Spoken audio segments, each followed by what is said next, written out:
আরেকটা আমানতের খেয়ানত হচ্ছে যে কোনো গুনাহ।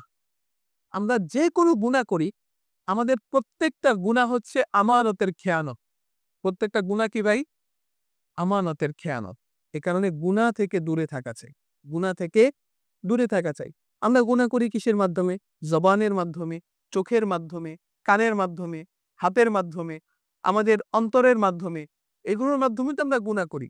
শরীর ছাড়া কেউ গুনাহ করতে পারে? একটা আত্মা, শরীর ছাড়া আত্মা, তার গুনাহ করার কোনো সিস্টেম আছে? কোনো সিস্টেম নেই। তার আমলনামা বন্ধ।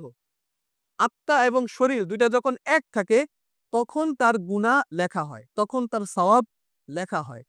তো শরীর ছাড়া তো কেউ গুনাহ করতে পারে না। তো আমরা গুনাহ করি তো আমাদের শরীরের মাধ্যমে।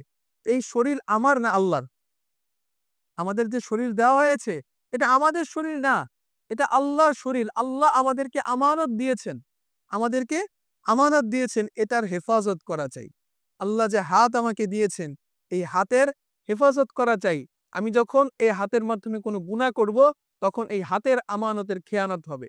আমি যখন চোখের মাধ্যমে কোনো গুনাহ করব, তো এই চোখের আমানতের খেয়ানত হবে। আমি যখন জবানের মাধ্যমে কোনো গুনাহ করব, তো আমার এই জবানের আমানতের খেয়ানত হবে।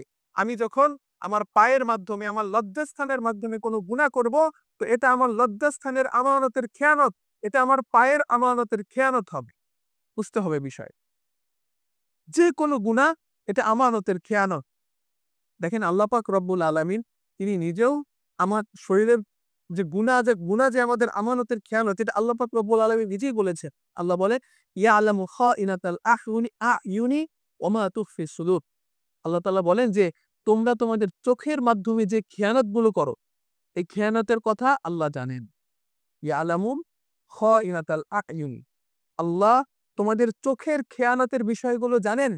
তুমি কোন দিকে তাকাচ্ছ, কার দিকে তাকাচ্ছ, রাস্তায় হাঁটার সময় তোমার চোখটা কোন দিকে চলে যাচ্ছে, রাতের বেলায় যখন তুমি মোবাইল চালাচ্ছ, তখন তুমি মোবাইলে কি দেখছো, কেউ না দেখুক আল্লাহ দেখেন। তোমার এই চোখের খেয়ানতের বিষয়গুলো আল্লাহ জানেন, কেউ জানে না, আল্লাহ জানেন। আল্লাহ জানেন। এ কারণে চোখের হেফাজত করা এটাও আমানতের হেফাজত। আর চোখের মাধ্যমে কুদৃষ্টি দেওয়া এটা আমানতের খেয়ানত। বিষয়টা বুঝতে হবে।